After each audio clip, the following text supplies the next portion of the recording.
बहुत समय पहले की बात है। बुलंद शहर में एक राजा हुआ करता था जो अपने मंत्री के साथ घोड़े पर बैठकर अपने राज्य का भ्रमण किया करता था। एक दिन राजा अपने मंत्री के साथ यूं ही राज्य में भ्रमण करते हुए एक मकान के पास रुक गया और रुकने के बाद राजा ने अपने मंत्री से कहा, मंत्री जी, मालूम नहीं क्यों लेकिन मुझे लगता है कि इस दुकानदार को कल के कल फांसी की सजा सुना दूं और मुझे इसे मृत्यु दंड देने की इच्छा हो रही है। यह बात सुनकर मंत्री थोड़ा सा आश्चर्यचकित हुआ। उसके बाद मंत्री ने राजा से इसका कारण पता करना चाहा, लेकिन इससे पहले कि वो उसका कारण पूछ पाता, राजा मंत्री से आगे निकल गए थे। मंत्री ने इसका कारण पता करने के लिए अगली सुबह भेष बदलकर आम जनता का रूप धारण किया और उस दुकान पर वापस पहुंचा। वैसे तो दुकानदार चंदन की लकड़ियां बेचने का काम करता था। जिसके बाद मंत्री जी ने दुकानदार से पूछा कि भाई, आपका काम कैसा चल रहा है। उसके बाद दुकानदार ने कहा कि भाई, बहुत ही बुरा हाल चल रहा है। लोग दुकान पर आते हैं, चंदन को सूंघते हैं और फिर उसकी प्रशंसा तो बहुत करते हैं, लेकिन खरीदता कोई नहीं। और उसने आगे बताया कि मैं सिर्फ इसी इंतजार में हूं कि कब हमारे राज्य का राजा मृत्यु को प्राप्त हो जाए और उनके अंतिम संस्कार के लिए मेरे दुकान से बहुत सारी चंदन की लकड़ियां खरीद ली जाएं। हो सकता है कि वहां से मेरे चंदन की लकड़ियां बेचने का जो व्यापार है, इसमें थोड़ी बढ़ोतरी हो जाए और मेरा व्यापार भी अच्छा हो जाए। दुकानदार की इस बात को सुनने के बाद मंत्री को सारी बातें समझ में आ गई। यही कि वो सारी बातें नेगेटिव यानी कि नकारात्मक विचार हैं, जिसने राजा के मन को भी नकारात्मक बना दिया है।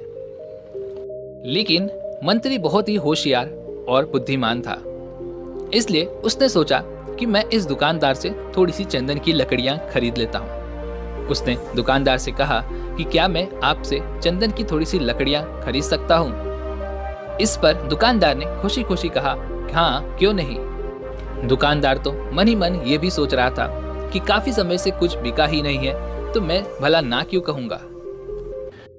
और उसके बाद दुकानदार ने कुछ चंदन की लकड़ियों को अच्छी तरह से बांधकर उस मंत्री को थमा दिया।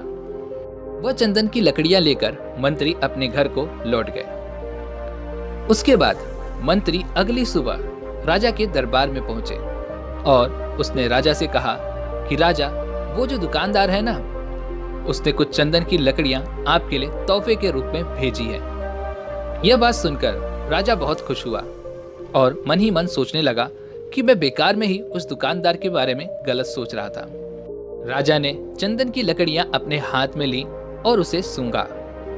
उन चंदन की लकड़ियों में से बहुत ही अच्छी सुगंध आ रही थी। इससे राजा भी बहुत ज्यादा खुश हो गए और उसके बाद राजा ने अपने मंत्री के हाथों उस दुकानदार के लिए कुछ सोने के सिक्के भेज दिए।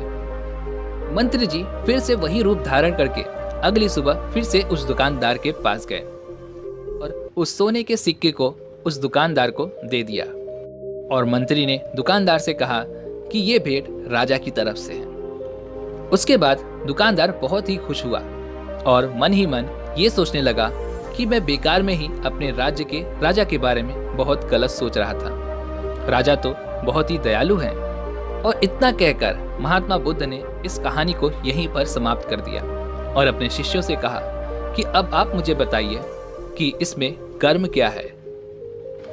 तब महात्मा बुद्ध जी के सभी शिष्यों ने जवाब देते हुए कहा कि जो भी हमारे शब्द, काम और भावनाएं होती हैं, वही असल में कर्म होते हैं। महात्मा बुद्ध जी के सभी शिष्यों के जवाब को सुनने के बाद महात्मा बुद्ध ने कहा कि आपके विचार ही आपके कर्म हैं। अगर आपने खुद के विचारों पर नियंत्रण पाना सीख लिया, तब आप एक महान इंसान बन जाते हैं। जब आप अच्छा सोचते हैं, तब आपके साथ अच्छा ही होता है और वो होता ही रहेगा।